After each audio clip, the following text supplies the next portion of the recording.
The building was completely leveled. There was a fire in the whole area where the explosion happened, and our firefighters put that out. As a consequence of the explosion, we had 8 firefighters that were impacted by the explosion, ranging from cuts to back injuries. Some of them had impact from the blast. No life-threatening injuries. We had 1 firefighter injured after the fact, fell into the sewer. So right now we're working with the gas company, monitoring the situation, and the fire situation is under control. Thank you, Commissioner. Commissioner Kitchen?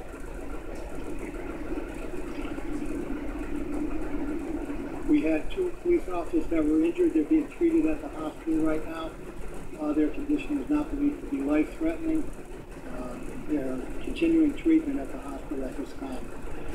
Perimeter has been set up by the police department. Operations from the police department are normal for the rest of the city. We've manned the police department with sufficient manpower to handle any kind of calls that are coming in to the rest of the city. The perimeter will remain in effect until this incident is closed down. We've got excellent cooperation from EOPS and the state police who are on scene here. We cooperated very effectively and efficiently with the fire department and the fire marshal, and the police department will continue to monitor the situation.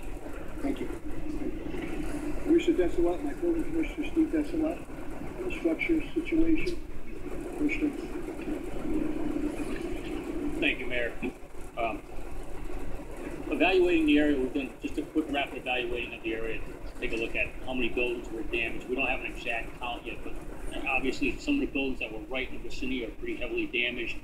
So right now we've brought in demolition contractors to take a look at some of the buildings. We'll be working with them in the morning to just take care of some controlled demolition to make sure the scene is safe.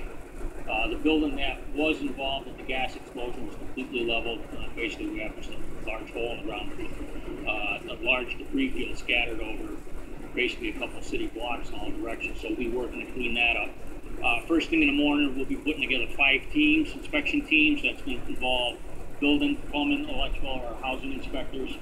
What I'm going to do is give everyone a contact number for anybody that's living in a building that may have had damage to a building.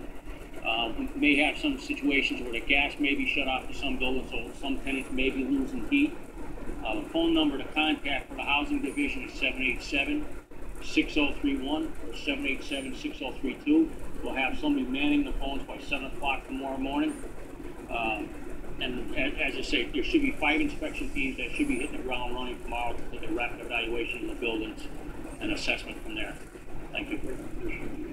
I'm going to turn it back over to Lieutenant Governor Tim Murray. We have huddled together with my fire officials on the local level, my police officials, my building officials, and my other department heads, DPW and health, etc. as we move forward. We've also huddled with the Lieutenant Governor and his state officials and Columbia Gas on the best how we continue to move forward to tackle this issue.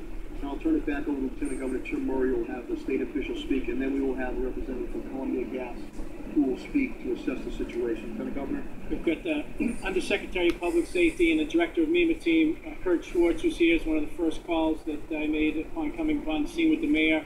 He quickly activated the MEMA team, and they've been in support of the city in terms of opening the shelter and helping put together a response plan. So I'd ask Kurt to come up. Thank you, Governor. Thank you, Mayor. Like others, I'd like to commend the city, the mayor, the police department, fire department, EMS, emergency management building for their incredibly quick, efficient response to tonight's explosion. My role, emergency management role, is to support the city with all the resources it needs.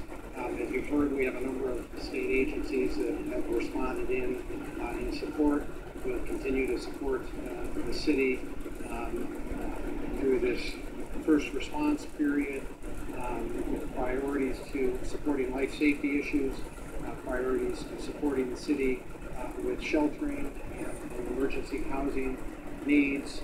The day tomorrow, we'll begin working with the city to better assess the situation, the extent of damage, the number of displaced families, the number of damaged businesses, and we'll evaluate what types of federal resources resources, federal assistance may be appropriate here. I've already been in touch with FEMA. We have them on call. We've been in touch with the Small Business Administration. So we'll work through those issues over the next several days. But most importantly, we're here to support the city with anything it needs. So can you just give us a gauge how many buildings were damaged or destroyed in number? I'm going to defer to the city on that, but I think you'll hear that it's too early to tell. State Fire Marshal Steve Cohn, who has with him